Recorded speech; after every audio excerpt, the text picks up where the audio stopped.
मैं इस हाथ के अंदर ये पुस्तक लिए हुए हूँ, आर्य समाज का अमर संदेश। इसके पीछे नियम लिखे हैं आर्य समाज के। इन नियमों को सिद्धांत भी कहते हैं। मैं आपसे पूछता हूँ, सिद्धांत और धर्म के अंदर क्या फ़र्क है? क्या फासला होता है? क्या ये सिद्धांत ही धर्म होते हैं या धर्म कोई और चीज़ होती है? आप बता सकेंगे? क्यों जी? ये सिद्धांत ही धर्म होते हैं या धर्म कोई अलग चीज़ है? सिद्धांतों के ऊपर चलना धर्म है, चलना धर्म है। ठीक है। सिद्धांत है ना, एक विधा होती है, एक प्रस्तावना होती है। जब ये नियम अपने जीवन में उतर करके आचरण बनते हैं तो यही नियम धर्म कहलाते हैं। धर्म जीवन से भिन्न कोई चीज़ नहीं है। जब तक कोई चीज़ जी नहीं जाती तब तक वो धर्म कहलाती ही नहीं। हम जिस धर्म का ढिंढोरा पीटते रहते हैं, जिस धर्म की बातें करते रहते हैं, जिस धर्म की दुहाई देते रहते हैं और जिस धर्म की व्याख्यान करते रहते हैं, वास्तव में वो धर्म होता ही नहीं। धर्म होता होगा, उनका होता होगा जिन्हें जिया होगा। ये सिद्धांत जिन्होंने लिखे हैं, महर्षि स्वामी दयानंद जी ने, उन्हें जिया था ऐसा, इसलिए ये उनके लिए तो धर्म था। लेकिन अभी हमारे लिए ये धर्म नहीं है। हमारे लिए ये धर्म कब बनेगा? जब हम अपने जीवन के अंदर उतार करके इनको जी पाएंगे, इनको आचरण में लेकर के आएंगे, तो ये धर्म कहलाएगा। महर्षि याज्ञवल्क्य ने शतपथ ब्राह्मण के अंदर एक बड़ी सुंदर बात लिखी है। एक छोटा सा आख्यान लिखा है, छोटी सी कहानी लिखी है। और ऋषि अपनी बात को समझाने के लिए छोटी सी जो आख्यान, जो कविता लिखते हैं, जो एक कहानी लिखते हैं, वो कितनी ऊंची होती है। वो लिखते हैं, देवों का और असुरों का संग्राम छिड़ रहा था और ये संग्राम सदा चलता है, आज भी चला हुआ है समाज के अंदर। बस शब्दों का भेद है। वहाँ उनको देव असुर कहते थे, यहाँ उनको धर्मी विधर्मी कह देते हैं। कह लो आप। देवों और असुरों का संग्राम जब छिड़ा हुआ था तो जो देव लोग थे वो कमजोर पड़ते जा रहे थे और जो असुर लोग थे वो हावी होते जा रहे थे और देवों के ऊपर नियंत्रित करते जा रहे थे। तो सब के सब देव इकट्ठे होकर के प्रजापति के पास में गए और जा करके कहने लगे कि महाराज बचाओ, क्या करें? हम भागते जा रहे हैं और वो आगे आगे निकलते जा रहे हैं। हमारी भूमि के ऊपर उन्होंने कब्जा कर लिया। हमारे जहाँ जहाँ आश्रम थे, जहाँ जहाँ नगर थे, उन नगरों के ऊपर उनका कब्जा होता जा रहा है। हमने जो एक संस्कृति की नींव रखी थी, वो संस्कृति उन्होंने बदल बदल करके और अपने अनुकूल बना ली है। हमने जिन विधानों का नियमन किया था, नियम बनाए थे, जो सिद्धांत बनाए थे, उन नियमों को तोड़ तोड़ करके उन्होंने अपने तरीके के सब बाजार खड़े कर दिए। तो प्रजापति कहने लगे कि भाई तुम ऐसा करो, तुम्हारे अंदर जो कमियां आ गई हैं उन कमियों को दूर करो और तुम मिलकर के एक बड़ा यज्ञ रचाओ, वो यज्ञ तुम्हारा समाधान करेगा। देवताओं ने उनकी बात को स्वीकार किया और सब देवता इकट्ठे होकर के यज्ञ रचाने लगे। जब यज्ञ रचाने लगे तो यज्ञ के अंदर जो प्रसन्नता व्यक्ति के भीतर उतरती है और उस प्रसन्नता से जुड़ करके जब व्यक्ति स्वाहा की ध्वनि करता है, उस स्वाहा की ध्वनि के साथ में जब उसकी वाणी जुड़ती है और अग्नि के अंदर जो स्वाहा उसके साथ में हवि डलती है, घृत डलता है, तो वो घृत उस व्यक्ति की हवि को लेकर के, उस व्यक्ति के उस भाव को लेकर के द्युलोक तक जाने लगता है। तो कहते हैं जब ये स्वाहा स्वाहा की प्रसन्नता पूर्वक ध्वनि उठ रही थी तो उस यज्ञ की अग्नि से एक वस्तु पैदा हुई, एक चीज पैदा हुई। और उस वस्तु को जब उन्होंने हाथों में लिया और हाथों में लेकर के देखा ये क्या वस्तु है, तो उन्होंने कहा कि भाई ये तो देवता। उसको लेकर के फिर प्रजापति के पास में गए और जा कर के पूछा कि महाराज हमें यज्ञ से ये प्राप्त हुआ है, हम इसको क्या कहें? उन्होंने कहा कि भाई तुम इसको धर्म ध्वनि कहो। इस ध्वनि को, अगर इस धर्म ध्वनि को तुमने अपने अंदर आचरण में ले आए, अपने व्यवहार में ले आए, तो जो जो तुम्हारे संपर्क में व्यक्ति, समाज या राष्ट्र आता जाएगा वो देवता बनता जाएगा, और जो जो तुमसे दूर रहेगा वो देवत्व को से दूर रहेगा। जब वो धर्म ध्वनि उन्होंने धारण की देवताओं ने, और देवता जब उस धर्म ध्वनि को धारण करके जिससे भी चर्चाएं करते थे, जिससे व्यवहार करते थे, जिससे भी संगति करते थे, वो देवता बनता जा रहा था और देवताओं की संख्या बढ़ती जा रही थी। ये बात जब दानवों को पता लगी तो दानव इकट्ठे हुए, और दानवों ने इकट्ठा होकर के कहा कि भाई देवताओं को कुछ ऐसी चीज मिल गई है, वो ऐसी वस्तु है, ऐसी चीज है, जो भी उसके संपर्क में आता है वही देव बनता जा रहा है, दानवों की संख्या कम हो गई है, कुछ करो प्रयास। वो सारे के सारे दानव इकट्ठे होकर के अपने गुरु बृहस्पति के पास गए। वहां जाकर के बृहस्पति से पूछा कि महाराज गुरुदेव बताएं क्या करें हम। उन्होंने कहा कि भाई जो देवताओं के पास में वो चीज है उसको छल लो, उसको छीन लो। अगर तुमने नहीं छीनी तो इस धरती के ऊपर से तुम्हारा अस्तित्व खत्म। तो दानवों ने इकट्ठा होकर के योजना बनाई कि उस वस्तु को छीन लिया जाए। तो छीनने के लिए उन्होंने 3 व्यक्तियों को तैयार किया। 3 व्यक्तियों के अंदर कौन थे? एक तो रक्तबीज था, एक शुंभ था, और एक बोलो निशुंभ था। कथाएं सुनी होंगी आपने बहुत तरह की। तो इन तीनों की जिम्मेदारी लगा दी, शुंभ, निशुंभ और रक्तबीज, इन तीनों की। और ये तीनों के तीनों जब उन देवताओं के पास में उस ध्वनि को छलने के लिए गए, और देवताओं को ये पहले ही बोध हो गया था कि वो छलने के लिए आ सकते हैं, और जैसे ही वो गए और छलने लगे तो उनके पास में वो वस्तु नहीं थी। उन राक्षसों ने पूछा, उन दानवों ने पूछा कि भाई वो वस्तु कहाँ है जो तुम्हारे पास थी और जिसको हम छीनने गए थे। उन्होंने कहा देवताओं ने मुझे पता था कि तुम आ सकते हो छीनने के लिए, इसलिए उसको हमने वृषभ को दे दिया। वृषभ कहते हैं बैल को।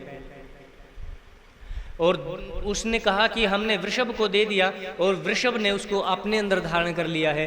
अब उन्होंने फिर योजना बनाई और वृषभ के पास में गए, और जा करके वृषभ से को छलने लगे, तो वृषभ के पास में वो चीज़ नहीं थी। जब उसके पास में वो चीज़ नहीं थी तो उनसे पूछा कि वो तुम्हारे पास जो वस्तु थी वो गई कहाँ? उसने कहा कि मुझे पता चल गया था कि तुम छीनने के लिए आ सकते हो, तो मैंने रेणुका को दे दी।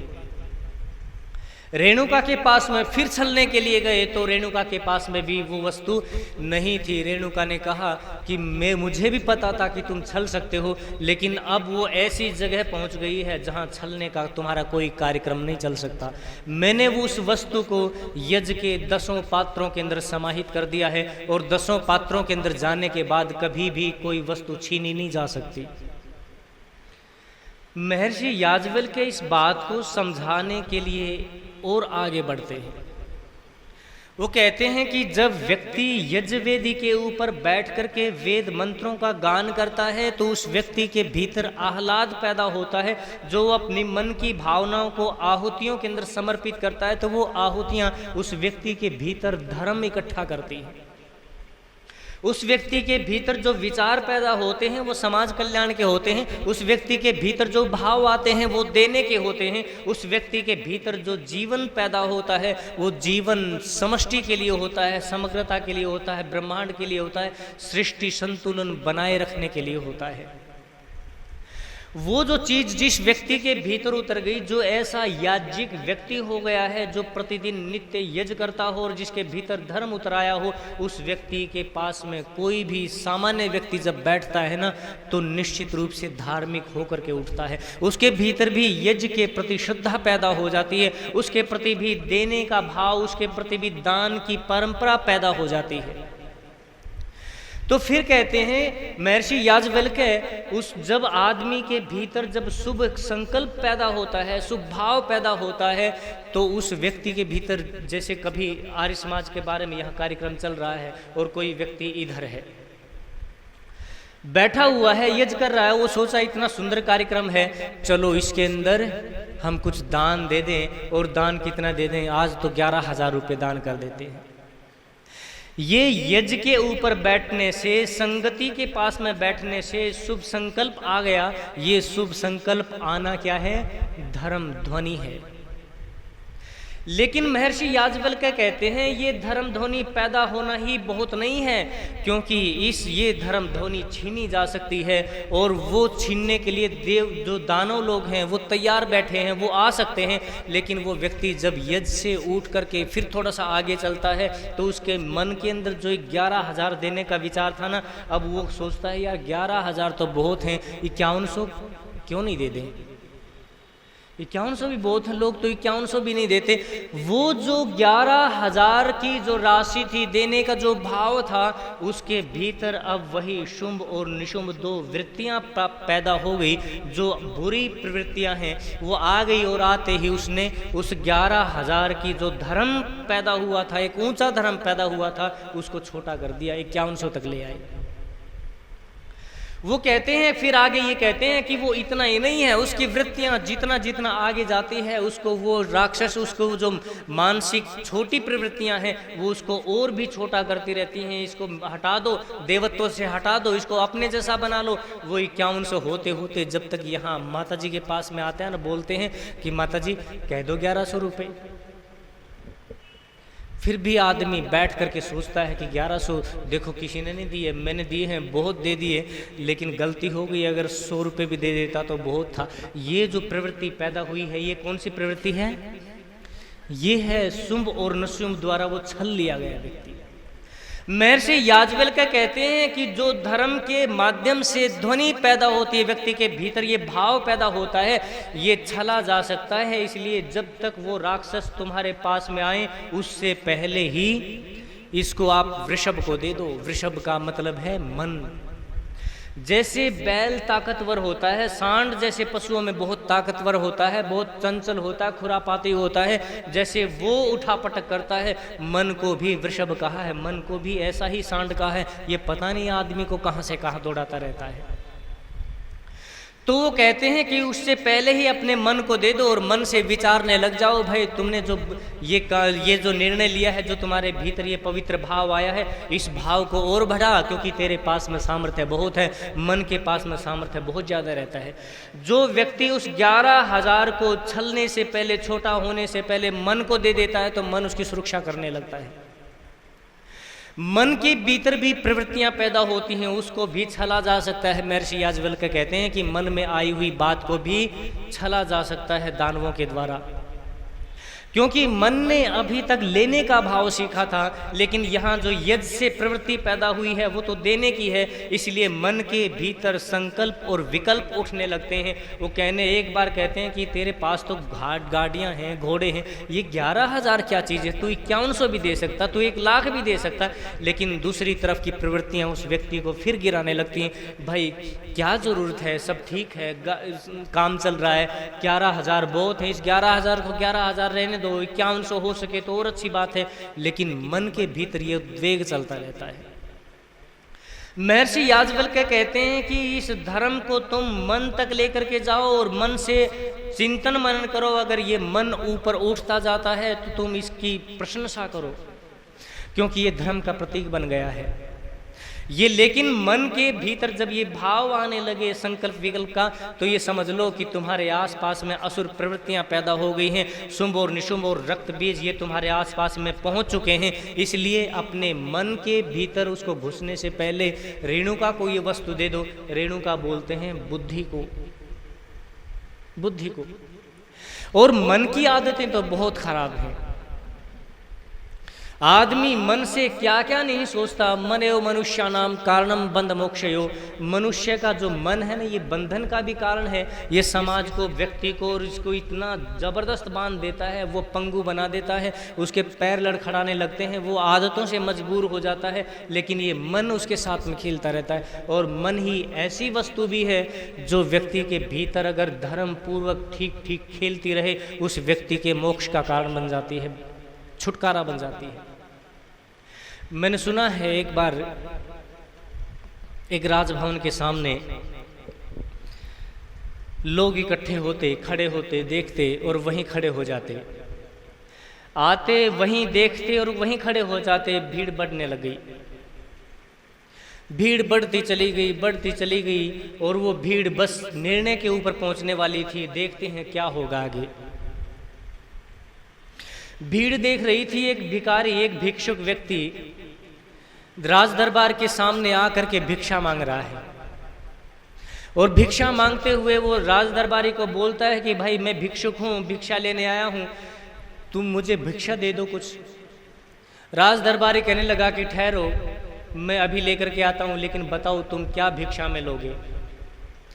तो भिक्षुक कहता है कि भाई तुम कुछ भी दे दो, बस इतना ध्यान रखना, तुम जो भी दो इसको भर करके दे देना, छोटा सा कमंडल है, तुम चाहे मिट्टी भर करके दे देना, तुम चाहे अन्न भर करके दे देना, और तुम चाहे स्वर्ण भर करके देना, लेकिन बस मेरी शर्त इतनी ही है, तुम जो दो तो भर करके दे देना। वो राज दरबारी कहने लगा कि तुम बादशाह के दरबार के ऊपर हो, मिट्टी की तो बात ही मत करो, और अन्न तो तुम्हें कहीं भी मिल जाएगा, यहाँ तो सोने के भंडार होते हैं, मोतियों के, हीरों की तिजोरियाँ होते, भंडार होते हैं, तुम्हारा ये छोटा सा पात्र हम आज हीरों से ही भर देंगे। वो दरबारी गए अंदर और लेकर के भिक्षा लेकर के एक बड़े थाल के अंदर आए और उसको पात्र के अंदर डालने लगे, लेकिन वो देखते क्या हैं, जैसे जैसे पात्र में डालते जा रहे हैं वैसे वैसे वो पात्र भरने को राजी नहीं है। वो जो बड़ा पात्र था, दिखने में वो कमंडल से कहीं ज़्यादा बड़ा था, वो सारा का सारा हीरा मोती और जो धन था उसके अंदर डालते चले गए, लेकिन पात्र अब भी खाली जैसा ही दिखाई दे रहा था। उसकी तलैटी के अंदर थोड़े से मोतियों की चमक थी, बस कुछ भी नहीं। फिर गए जा करके, फिर दौड़े और फिर अब की बार 2 थाल भर करके लाए, वो भी डाले, वो भी उसके अंदर वैसी ही स्थिति हुई, फिर वो खाली दिखाई देने लगा। लाते गए, एक समय ऐसा आया, उन राज दरबारियों ने हाथ खड़े कर दिए और राजा तक सूचना पहुंची, महाराज आपके दरबार के ऊपर आकर के कोई भिक्षुक खाली जा रहा है। राजाओं को ये बड़ी बेबूझ बात लगती है, उनका अहंकार टूटता है। वो कहते हैं कि मेरे दरबार से कोई व्यक्ति खाली, और एक भिक्षुक छोटे से कमंडल को लेकर के आया, खाली कैसे जा सकता है? अगर ये व्यक्ति खाली चला गया तो इस लोक के अंदर मेरी इज्जत क्या होगी, दूसरे राजाओं के अंदर मेरा प्रभाव क्या होगा। उसने कहा कि भाई चलो मैं भी चलता हूँ, और ले चलो जितना धन है इधर उधर से इकट्ठा करके लेकर के चलते गए। राजा देखता गया, वो कमंडल के अंदर डालते गए तो खाली जैसा दिखता गया। दरबार का धन खत्म हो गया। दरबार का धन खत्म हुआ तो राजा फिर अपनी रानियों के पास में गया, अपने आभूषणों को लेकर के आया, निवेदन किया कि हम, मेरी इज्जत की बात है, मेरे स्वाभिमान की बात है। सब आभूषण भी इकट्ठे किए और वो भी डाल दिए गए, लेकिन वो कमंडल खाली का खाली दिखाई दिया। जब वो पूछा कि महाराज, उस भिक्षुक ने पूछा महाराज और भी है कुछ देने को? राजा हाथ जोड़ करके कहने लगा कि मैं क्षमा चाहता हूं, आपके पात्र को भर नहीं सका। जैसे ही वो भिक्षुक वापस लौटा, उन्होंने कहा कि भाई ठीक है, कोई बात नहीं, नहीं भर सके तो मैं वापस चलता हूं, कहीं और से मांगता हूं, कोई भर सकेगा तो उसके पास जाता हूं। जब वो लौट करके वापस चलने लगा, राजा ने हाथ जोड़ कर कहा कि महाराज रुको, मैं क्षमा चाहता हूँ, मैंने क्षमा मांग ली है, और मैं ये चाहूँगा कि आपने मुझे क्षमा कर दिया। मुझे ये तब पता लगेगा जब आप इस रहस्य को बता पाओगे कि ये कमंडल भरा क्यों नहीं। तो भिक्षुक कहता है कि ये जो कमंडल आपको जो दिखाई दे रहा है, ये कोई सामान्य कमंडल नहीं है। ये कमंडल मैं कभी रात को निकल रहा था एक शमशान घाट से होकर के, अंधेरा था, अंधेरे में मुझे नहीं पता लगा और मेरी ठोकर लगी तो मैंने देखा थोड़ा सा गौर से कि वो ठोकर जिस चीज़ के ऊपर लगी वो आदमी की खोपड़ी थी। मैंने आदमी की खोपड़ी को देखा और हाथ जोड़ करके कहा, क्षमा करें, अगर तुम जीवित होते और तुम्हारे सिर पर मेरी ठोकर लग गई होती तो शायद आज मेरा सिर भी नहीं होता। ये बड़े लोगों का शमशान घाट है। यहाँ वो सारे लोग वो दफनाए जाते हैं जिनके सर बड़े ऊंचे रहे हैं और जिनका अहंकार बड़ा ऊंचा रहा है। मुझे तो पता ही नहीं, मैं तो एक साधारण भिक्षुक था। अगर तुम्हारा जीवित सिर होता और मेरी ठोकर लग जाती तो आज मैं नहीं रहना था। इसलिए मैंने उसे क्षमा मांगने के लिए उस खोपड़ी को उठाया और उठा करके साफ करके इसको मैंने अपना कमंडल बना लिया। वो कहने लगे कि महाराज ये ऐसे ही एक व्यक्ति की खोपड़ी है जिसकी खोपड़ी आज तक न तो धन भर सका है, न वैभव भर सका है, न इस दुनिया के अंदर कोई संपदा है जो इसके अंदर आ सकी हो और ये कमंडल भर सका हो। क्योंकि आदमी के भीतर ये सारी की सारी चीजें जब उतरती हैं तो आदमी के भीतर ये शुंभ और निशुंभ नहीं, फिर उसके बाद में तृष्णा पैदा होती है। ये तृष्णा का मतलब है कि और चाहिए, इतने में काम नहीं चलता। और ये जो और चाहिए की जो परंपरा हमारे मस्तिष्क के अंदर बैठती है ना, ये और चाहिए इस धरती के ऊपर इतना वैभव नहीं है, ये चांद तारों को भी मांगती है, ये दूसरे ग्रह के ऊपर अधिकार भी करना चाहती है। देखा ना आजकल इन देशों को, जिसको अभी धरती के ऊपर ठीक से रहना नहीं आया वो चांद के ऊपर प्लाट काट रहे हैं, वो मंगल ग्रह के ऊपर जाकर के स्थितियां जांच रहे हैं कि हम अपनी कुछ आबादी को लेकर के मंगल ग्रह के ऊपर जाकर के उनका रहने का स्थान बना सकें। आदमी के भीतर ये जो तृष्णा है ना, ये रक्त बीज है। रक्त बीज का मायने मतलब होता है एक बूंद के अंदर ही एक बीज पैदा हो जाना, एक तृष्णा पैदा हो जाना, एक विचार पैदा हो जाना, एक मांग पैदा हो जाना। एक एक बूंद के अंदर एक एक मांग जब पैदा होने लगती है तो रक्त बीज उतर आता उसके भीतर। महर्षि याज्ञवल्क्य ये कहना चाह रहे हैं कि भाई जब तुम्हारे मन के पास में अगर वो आ जाए और तुम्हें ठगने के लिए ये रक्त बीज आ जाए और तुम्हें ये छीनने के लिए शुंभ और निशुंभ आ जाए, उससे पहले ही तुम अपनी ये उठा करके ये वस्तु रेणुका को दे देना, बुद्धि को दे देना, क्योंकि बुद्धि मन से भी ताकतवर चीज है। बुद्धि विचार करती है, सही और गलत का निर्णय करती है, जब उसको सही जचता है तो उसको करवाने का प्रयास करती है, लेकिन कहीं कहीं बुद्धि भी धोखा खा जाती है, कहीं कहीं बुद्धिमान भी गिर जाते हैं। उन बुद्धियों के भीतर भी राक्षस प्रवृत्तियां घिर जाती हैं, उसके भीतर भी कोई ऐसे विचार घिर जाते हैं जो उस बुद्धि को कमज़ोर बनाने लगते हैं, जो उस बुद्धि को कायर बनाने लगते हैं, जो उस बुद्धि को निर्णय तक नहीं पहुंचने देते। और ये कहते हैं कि उस बुद्धि के अंदर जब इस तरह के संकल्प विकल्प उठने लगें तो बुद्धि को ये चाहिए कि वो अपनी उस वस्तु को उठा करके यज्ञ के 10 पात्रों के अंदर समाहित कर दे। ऐसे ही जब रेणुका को वो छीनने के लिए गए बुद्धि उस धर्मध्वनि को, तो रेणुका ने कहा कि नहीं, अब तुम्हारा काम बस चलने वाला नहीं है, मेरे पास में वो वस्तु नहीं है, वो तो मैंने यज्ञ के 10 पात्रों को दे दी।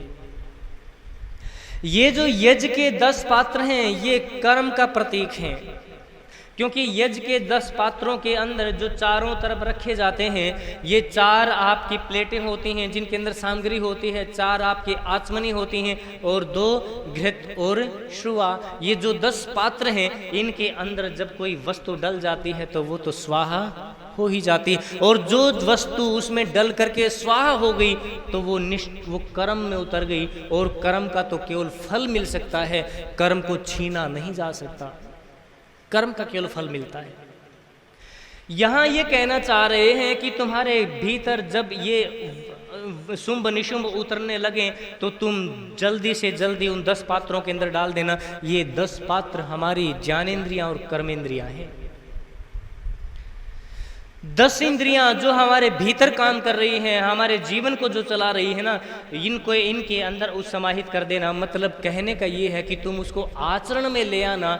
जो आंखें देखना चाहती हैं वो देख ही लेना, जो वाणी बोलना चाहती है वो बोल ही लेना, जो पग उस रास्ते के ऊपर चलना चाह रहे हैं वो कर ही देना, जो हाथ जिन्होंने पहले निर्णय सुना था कि हाँ देना है वो तुम दे ही देना। और देने के बाद में इस दुनिया में कोई व्यक्ति ऐसा नहीं जो उसको छीन सके, कोई मनोवृत्ति, कोई राक्षस, कोई शुंभ निशुंभ ऐसा नहीं है जो उस व्यक्ति के उस किए हुए कर्म को छीन सके। सब व्यक्तियों को जो किया हुआ कर्म है उसका तो केवल फल मिलता है, और वो फल अच्छा है तो निश्चित रूप से अच्छा मिलता है, और उसका फल अगर बुरा है तो निश्चित रूप से बुरा ही मिलता है। महर्षि याज्ञवल्क्य कहते हैं कि भाई तुम्हारे भीतर उन्होंने इस दुनिया को ज्ञान देने की जो विधा पैदा की ना महर्षि याज्ञवल्क्य ने ब्राह्मण ग्रंथ के अंदर, वो अद्भुत है। उसने मानव जीवन को यज्ञ के साथ में जो जोड़ने का एक तरीका निकाला ना, इस धरती के ऊपर उससे बेहतर ऊंचे जीवन तक ले जाने का कोई तरीका नहीं है। वो तो यहाँ तक कहते हैं जब शास्त्रार्थ होते थे और शास्त्रार्थ होकर के यज्ञों के ऊपर चर्चाएं चलती थी, वो कहते हैं कि यज्ञ कौन करे, वो कहते हैं कि यजमान करे। कहते हैं कि यजमान कौन? यजमान वो जिसने अपने जीवन में कभी भी अभद्र विरोध नहीं किया हो, जिसने अपने जीवन के अंदर कभी भी बुराई की टिप्पणियां दूसरों के ऊपर खिलखिला करके हंसना, ऊपर से नीचे वालों को दबाना कभी नहीं किया हो। यजमान वो जो यज की वेदी के पास में जाए तो केवल यज से संबंधित चर्चाएं उसके मस्तिष्क में हों, और जब तक यज की परिधि के अंदर हो तो परमात्मा और यज के सिवाय उसके मस्तिष्क में कोई दूसरा विचार पैदा ना हो, वो यजमान। पूछने वाले कहते हैं कि नहीं भाई, इतनी सी बात से संतुष्टि नहीं हुई। फिर पूछते हैं कि बताओ यजमान कौन? वो कहते हैं कि यजमान वो जो यज का मान करता हो, जो यज करने जा रहा है और उस यज के प्रति उसकी श्रद्धा नहीं है, यज के प्रति उसका मान नहीं है, यज के प्रति उसकी आकांक्षा नहीं है, यज के प्रति उसकी उत्सुकता नहीं है, यज के प्रति उसकी तड़फ नहीं है, तो वो कहते हैं यजमान बनने का अधिकारी नहीं है। और यज का मान वो व्यक्ति कर सकता है जो अपनी आत्मा का मान करता हो, जिसने अपनी आत्मा को संतुष्ट करना आता हो, जिसको अपनी आत्मा को ऊंचाई तक लेके जाना आता हो, वही यज का भी मान करता है, क्योंकि आत्मा की उन्नति भी यज के बिना नहीं हो सकती।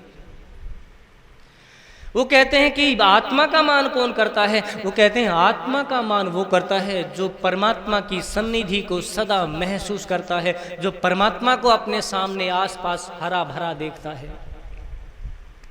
कहते हैं कि नहीं भाई, और बात कहो, संतुष्टि नहीं हुई। कहते हैं फिर यजमान कौन?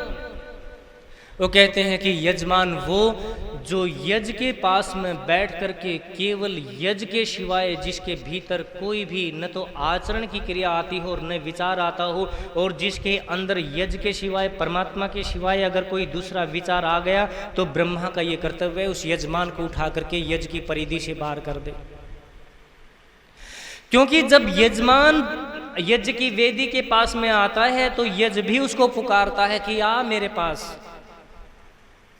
यजमान उसके पास में इसलिए जाता है कि यज की वो उठती हुई अग्नि, वो जलने वाला दीपक उसका आह्वान करता है कि आ और जला मुझे, उद्बुद्ध कर मुझे, क्योंकि मैं अग्नि हूँ और मैं संसार को प्रकाशित करने वाली हूँ। मैं तेरे माध्यम से तेरे अंदर उतर करके संसार को प्रकाशित करने वाली हूँ। यजमान वो, यजमान कोई छोटी चीज नहीं है। यजमान तो वो होता है जो यज की वेदी के ऊपर बैठ करके जब अपने संकल्पों को, अपने भावों को और आहुति के अंदर ले लेता है, अपने घृत के अंदर समाहित कर देता है, और वो आहुति के अंदर आए हुए उसके भाव और उसकी घृत के अंदर आए हुए उसके संकल्प जब यज के अंदर जाते हैं और जा करके वो कहता है स्वाहा सुष्टुआ, मैंने जो ये यज के बाद ये यज जो किया है वेद की ऋचा से, और वेद की ऋचा ने जो मुझे निर्देश दिया है, वेद की ऋचा ने जो मुझे आदेश दिया है, वेद को मंत्र को सुन करके जो मैं कह रहा हूँ वो बहुत सुंदर है परमात्मा, तुम्हारे लिए लो इदम न मम, इदम न मम, ये मेरा नहीं था, तुम्हारा ही था। ऐसे भाव से युक्त होकर के जब आहुति अग्नि के अंदर डलती है तो अग्नि उस आहुति के जो मोटे पदार्थ हैं उनको तो जला करके वहीं रख लेती है, और जो उस सामग्री के अंदर, उस घृत के अंदर जो यजमान का भाव होता है उसको लेकर के खिलखिला करके उठ करके ऊपर जाती है। उपनिषदें कहती हैं कि यज की अग्नि के अंदर 6 प्रकार की जिह्वाएं होती हैं जो उस हवि को खाती हैं, निगलती हैं। काली, कराली, कपाली, मनोजवा, सुलोहिता, सुफुरलिंगी, इस तरह वो बातें करते हैं। उस 6 प्रकार की जो जिह्वाएं हैं वो उसका पान करती हैं, रसोत्सादन करती हैं, उसको खा करके वो भी लपलपाती हुई जिह्वा के साथ में उस एक एक जिह्वा के अंदर से 1,000 प्रकार की तरंगें पैदा होती हैं, वो ऊपर उठती हैं, और उस 1,000 की एक तरंग से फिर 99 प्रकार की आभाएं पैदा होती हैं, और उस 99 की एक भाग की जो एक आभा है उससे फिर 1,000 प्रकार की आभाएं पैदा होकर के वही अग्नि ज्योति बन जाती है, और वही ज्योति फिर वर्चस्वी बन जाती है और ऊपर उठ करके प्रकाशित करने लगती है, इसलिए नहीं दिखती। अगर यजमान के भाव कमजोर होते हैं तो वो आहुति और उसके भाव वहीं यजवेदी के अंदर ही पड़े रह जाते हैं। अगर उस यजमान के भाव बड़े ऊंचे होते हैं तो वो उसको लेकर के द्युलोक तक चली जाती है। और जब हम स्वाहा कहते हैं ना, आहुति डाल करके, आहुति का मतलब होता ही ये है कि वो जब जल करके ऊपर जाए और ऊपर जा करके पीछे मुड़ करके यजमान को कहे तू आ मेरे पीछे, मैंने रास्ता बना दिया है तेरे लिए द्युलोक तक का। और वो हाथ जोड़ करके कहता है कि आता हूं, मैं आता हूं। जब ऐसे भाव लेकर के यजमान आहुतियां डालता है तो महर्षि याज्ञवल्क्य कहते हैं कि उस व्यक्ति की उन्नति को कोई रोक नहीं सकता, उसके भीतर कोई उपद्रव पैदा नहीं हो सकता, उसके भीतर शुंभ निशुंभ और रक्त बीज नहीं उतर सकते। ये जो यज्ञों की परंपरा हमारे भीतर थी, ये इतनी विशाल थी, इतनी उदार थी। जब यही भाव अंतरिक्ष के अंदर जाते हैं, द्युलोक तक जाते हैं, तो वहाँ बैठ कर के जो उसके भाव परमाणु थे उस व्यक्ति के लिए सौभाग्य निश्चित करने लगते हैं, क्योंकि उसकी आत्मा का संबंध उस भाव से होने लगता है। और जब व्यक्ति शरीर छोड़ता है तो वो उसको पुकारते हैं, वो कहते हैं कि इस धरती के ऊपर रेंगने वाले कीड़े मकोड़ों के अंदर तू नहीं है, उसके अंदर तो नहीं है, क्योंकि जैसी जैसी आत्माएं होती हैं वैसा वैसा ही इसका तल भी होता है। जो आत्माएं इस पार्थिव पदार्थों के साथ में लगी रही हैं, जो भोग विलास के अंदर लगी रही हैं, जिसका जीवन का उद्देश्य खाना पीना भोगना रहा है, वो इस पृथ्वी के साथ में रहने वाली आत्माएं होती हैं। मर करके भी इसके आसपास में घूमती रहती हैं कि दोबारा फिर जन्म मिले, फिर मरें, फिर जन्म मिले, फिर मरें।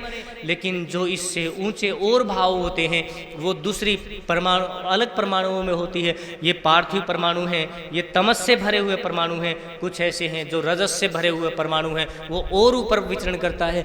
लेकिन जो यजमान होता है ऐसी भावनाओं से युक्त होकर के वो दिव्य सत्व गुणों के अंदर भ्रमण करता है, दिव्य आत्माओं के साथ में।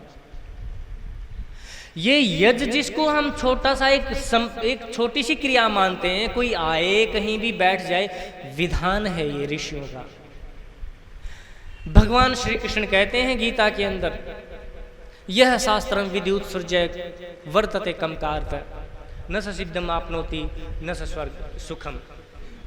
वो कहते हैं कि जो विधि को त्याग करके, जो विधान को, शास्त्रों की बातों को छोड़ करके और किसी भी कर्म के अंदर प्रवृत्त होता है, उस व्यक्ति को न तो उस कर्म की सिद्धि मिलती है, फल ठीक से मिलता है, और न ही उस फल से जो चीज़ उसको सौभाग्य मिलना चाहिए, नहीं वो मिल पाता है।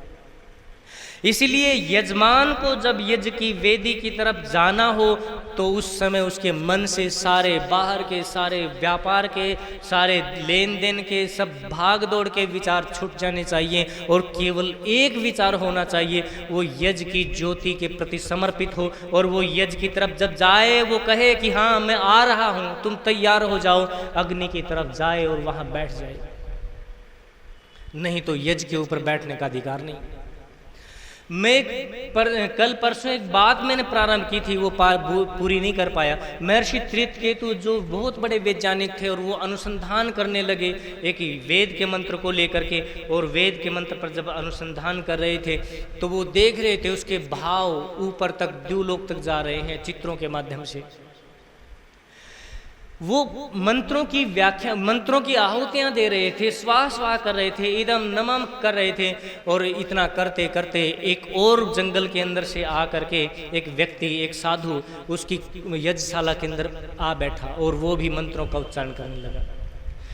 जब उस साधु के, उस सन्यासी के मंत्रों का उच्चारण वो साथ में चल रहे थे तो उसमें महर्षि तृतकेतु ने देखा कि चित्र बदल गए हैं, चित्र बदल गए हैं, चित्र बदल गए हैं। जरूर ये व्यक्ति कोई ऐसा है जिसके मन की भावनाओं के अंदर कोई दूसरा विचार चल रहा है, वेद के साथ में नहीं है ये। लेकिन बीच में टोकना अच्छा नहीं लगा। यज्ञ की पूर्ण आहुति करके खड़े हुए महर्षि तृतकेतु और कहने लगे, तुम मेरी यज्ञशाला के अंदर बिना मेरी अनुमति के कैसे आए? वो खड़े होकर के हाथ जोड़ करके कहने लगे कि महाराज क्षमा करें, मेरा अपराध क्या है, तुम्हारा अपराध क्या है, तुम मुझसे पूछते हो? तुम्हारा अपराध ये है कि तुम जब मंत्रों का उच्चारण कर रहे थे तो तुम्हारे मन के भीतर विवस्था थी, तुम्हारे मन के अंदर मोह के परमाणु घूम रहे थे और तुम्हारे मोह के परमाणुओं ने मेरे इस यज्ञ को भंग कर दिया। ये चित्र जो मैं देख रहा था वो चित्र बदल गए। वो हाथ जोड़ करके कहने लगे कि महाराज आपको कैसे पता लगा कि मेरे भीतर मोह के परमाणु उद्वेलित कर रहे हैं मुझे। महर्षि कहने लगे कि महर्षि त्रेतकेतु कहने लगे कि तुम ये नहीं जानते कि तुम यज्ञशाला के अंदर उपस्थित हो और तुम्हारे मनोभाव इस यज्ञ के साथ में होंगे। वो यज्ञशाला से बाहर आए और आकर के फिर कहने लगे कि महाराज आपने बिल्कुल सही कहा था। उसने कहा कि मैं फलाने महाराजा का पुत्र हूँ और मेरी माँ ने मुझे आज्ञा दी है कि मैं समाधि तक पहुँचूँ। मैं माँ की आज्ञा पूरी करते हुए 40 सालों से इस जंगल के अंदर बैठ करके साधना कर रहा हूँ और मैं ऐसी स्थिति तक पहुँच गया था, मैंने अपने मन को जीत लिया था, विजित हो गया था, मैं अपनी इंद्रियों से ऊपर उठ चुका था। लेकिन मैं साधना करते करते एक जंगल के अंदर शेर था, वो मेरे पास में आता रहता, उसके छोटे छोटे शावक थे, वो भी मेरे पास में आते रहते। मैं साधना में बैठा रहता, वो गोद में आकर के बैठ जाते। और एक दिन ऐसा हुआ कि वो जो छोटे दो शावक थे, जो छोटे जो बच्चे थे, वो किसी दूसरे प्राणी के द्वारा मार दिए गए। मुझे उनसे बहुत प्रेम हो गया था, बहुत लगाव हो गया था और उनका मरना मेरे भीतर मोह पैदा कर गया। उनके मोह की जो पीड़ा मेरे भीतर है वो मेरे मन, मेरी वाणी के अंदर भी उतर रही है। तो ऋषि कहने लगे तुम्हें ये सोचना चाहिए था कि कोई अनुसंधान चल रहा है और आपके भीतर ये भाव नहीं। कहने लगे क्षमा करें। ऋषि ने त्रेतकेतु ने फिर उनको उपदेश दिया जिसके कारण वो उसके मन के अंदर से उसके मोह जो उसके प्रति आसक्ति थी वो बाहर निकली। ये यज्ञ कोई छोटी विधा नहीं है, कोई व्यक्ति कह दे कि आओ और लकड़ियां फूंक दें थोड़ा सा घी डाल करके। अगर आपके यज्ञशाला के अंदर लकड़ियां अच्छी नहीं है, समिधाएं अच्छी, समिधा बनने योग्य नहीं है, अगर वो कच्ची हैं तो भी आपका यज्ञ सफल नहीं। अगर वो मलिन देश के अंदर या मलिन जगह के अंदर पैदा हुई हैं तो भी आपका यज्ञ सफल नहीं। अगर वो घुन खाई हुई हैं तो भी आपका यज्ञ सफल नहीं हो सकता। अगर आपके घृत के अंदर वो सुगंधी नहीं है जो सूर्य की किरणें गाय को दे देती है, आपका यज्ञ सफल नहीं हो सकता। आपके यज्ञ के अंदर जो विशेष चीज़ें होती हैं वो घृत भी सुंदर और शुद्ध होना चाहिए, पवित्र होना चाहिए, नहीं तो वो वातावरण नहीं बना पाएगा। ये तीनों चीज़ें इकट्ठी होकर के और जब यजमान के साथ में जुड़ता है तो निश्चित रूप से वो यजमान के भाव उसको वहाँ तक लेकर के जाते हैं जो भगवान कृष्ण माता रुक्मणी को कहते हैं ना कि देवी तुम मत समाज की बातें करो, मत संसार की बातें करो, ये सृष्टि तो ऐसे ही चलती आ रही, ऐसे ही चलती रहेगी। तुम मुझे खोने दो इन वेद की गोपनियों के अंदर, ऋचाओं के अंदर, मुझे करने दो इस यज्ञ को, मुझे देने दो आहुतियाँ, क्योंकि ये यज्ञ मनुष्य को क्या से क्या बना देता है, क्या से क्या बना देता है। लेकिन जब हम यज्ञ के अंदर बैठते भी है ना, अरे यजमान हूं मैं, अहंकार भर जाता है आदमी के भीतर। देखो सब लोग मुझे देख रहे होंगे, यजमान कौन? आदमी के भीतर एक भी परमाणु अगर अहंकार का आ जाता है, एक भी द्वेष का आ जाता है उसके भीतर परमाणु, और एक भी अगर क्रोध का परमाणु आ जाता है, वो यज्ञ असफल हो जाता है। इसलिए यज्ञ को हम यज्ञ की तरह ही करें, और यज्ञ बिना मेखला के नहीं होता। मतलब आपकी यज्ञ वेदी के चारों तरफ मेखला नहीं है। अगर आपने कभी मुझे ब्रह्मा इस यज्ञ का बनाया तो मैं इस यज्ञ को नहीं कर सकता कभी भी, क्योंकि मेखला के बिना वेदी अधूरी होती है। लोग सोचते हैं कि नहीं कोई बात नहीं, जल प्रसेचन की एक विधि है, एक कर्म है, बड़ा कर्म है। अगर जल प्रसेचन के लिए आपने मेखला उसके चारों तरफ नहीं बनाई, प्रसेचन का मतलब ही होता है जिसको प्रकृष्ट रूप से सींच दिया जाता है, भर दिया जाता है, जल छिड़काव नहीं होता, यहाँ पर भरा जाता है। ये क्यों भरा जाता है, इस भाव को मैं फिर कल की कक्षा के अंदर थोड़ा सा और बताने का प्रयास करूँगा। और आप लोगों ने मुझे इतने हृदय के साथ में सुना, मैं आप लोगों को बहुत बहुत धन्यवाद करता हूँ। ओम शांति शांति शांति।